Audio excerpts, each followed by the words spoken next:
Hi there, I am teacher Christabel. Well, before I delve into the main reason why I am standing before you, I would like to see how quickly I can remember some words that end with LE. So let's go. Riddle, ripple, little, maple, Bible, hazel, girdle, um, um, smuggle, um, well, and so on and so forth. Well, I am here to talk about words that end with LE. I'm going to be revealing the strategies or the conventions that guide the spelling of LE words. If teachers are able to understand this, then teaching the children would also be easy, and then the children will get to produce written work with very minimal spelling errors with regards to words that end with LE. So, what really is this convention about? I will use illustrations to elaborate exactly what I want to say. Okay, so let's pick the first word, which is cuddle. I like the word cuddle. Now, the word cuddle is spelled Cuddle. Let's take out the LE at the end. So if we take out the at the end of the word, what we have left is cud. Now, if I ask you to spell the word cud for me without thinking about the word cuddle, you will spell the word cud as Cud. That's what you will spell it as. So why is it that in the word cuddle, it's Cuddle? Now this brings me to my first convention. If you want to spell a two-syllabic LE word, think about the sound that the vowel is giving. Now, if the sound that the vowel is giving is a short sound, it is important for there to be two consonants before LE is added. I will not assume that we know what our vowels and consonants are, because if we don't, then all I am talking would be like me trying to build without a foundation. So, what are our vowels? We have the letters A, E, I, O, U. Now, A, E, I, O, U if you're dealing with the long sounds. But if you're dealing with the short sounds, it is A, E, O. Now, those are the short sounds of our vowels. Every other letter of the alphabet is a consonant. Now, having gotten what the vowels are, in a word like cuddle, the letter U is sounding Now, the letter U is sounding meaning that it is giving its short sound. So, if the vowel has a short sound, you must have two consonants before LE is added. I will give you another example. Let's pick the word ripple because I like the rippling sound. Now, ripple has Ripple as its spelling. Now let's take out LE. What you have left is RIPP.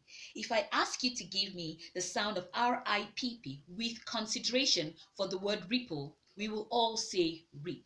However, without the consideration of the word ripple, if you are asked to spell rip, you will spell it as RIP. So why do we have another P added in ripple?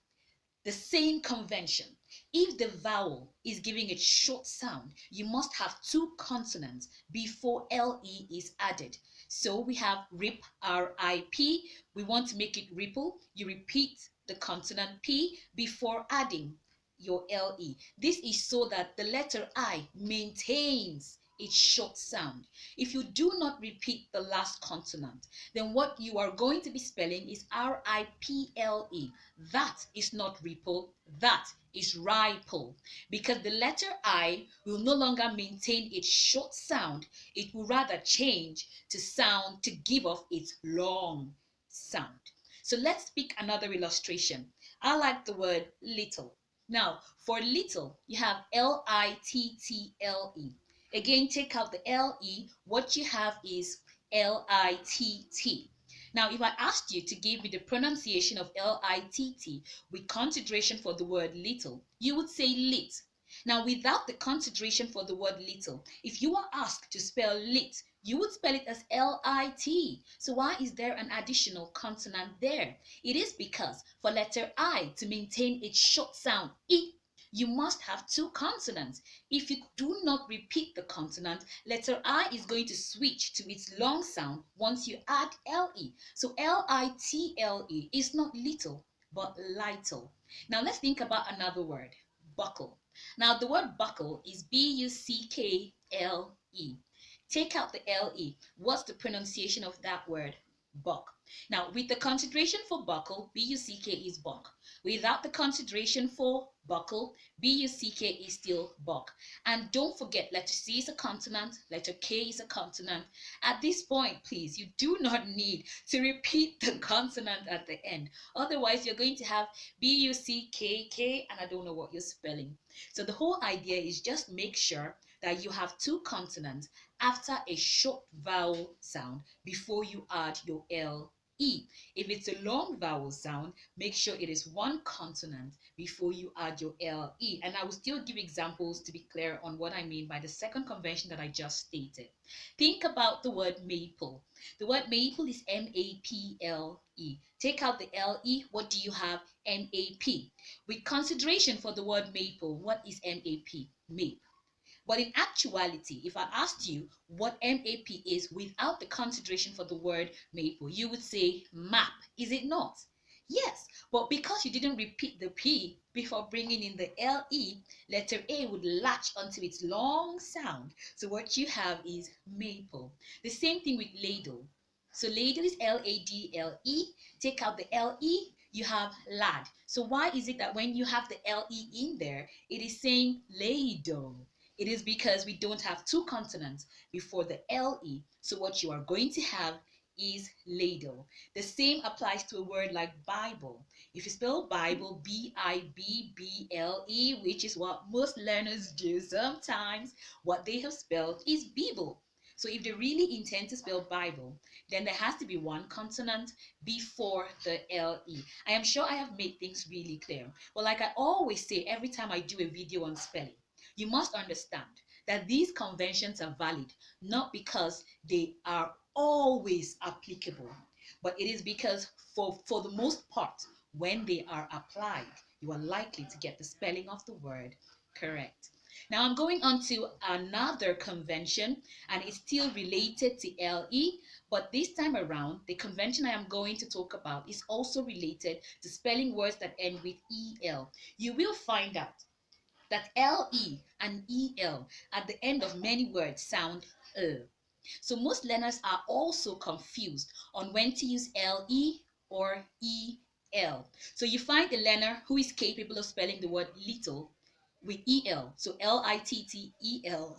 And you would also find a learner who is very capable of spelling the word camel as C-A-M-L-E. Now, why do we have this mix up? Now, there is a convention that will just help clear up some of these problems for us. And this convention is related to handwriting. In the teaching of handwriting, we always get our learners to understand to be able to identify the sky letters, the ground letters, and the underground letters. Now, the sky letters are the letters that have a part of their body going up to the sky. Now, the ground letters do not have a part of their body going up to the sky, and they also do not have any part of their bodies dangling down. The underground letters have a part of their body dangling down. So I'm going to give examples of sky letters, of ground letters, and of underground letters. So examples of sky letters are letters like B, letter D, letter K, and then letter F, depending on the writing style that you are using. Now for ground letters, we have letters A, that's small letter A, letter C, letter E, letter R, letter S, letter V. Those letters are ground letters. Now for underground letters, we have letter G because it has a tail going down, letter Y, letter P, and then letter F, depending on the style of letter again that you are using. So these are all examples of sky, ground, and underground letters. You will discover if you go through all the words that end with LE, you will find that most of them usually have a sky letter or an underground letter coming before LE.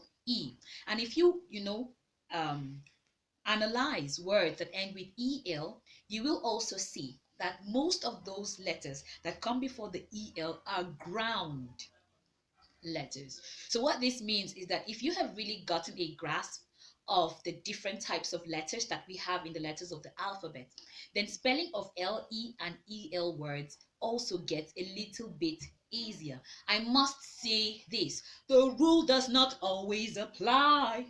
But if you try to apply these rules, you are going to fail the spelling of these words less frequently. That's all I'm saying. As usual, I am Teacher Christabel, and it's always a pleasure to be here. See you next time.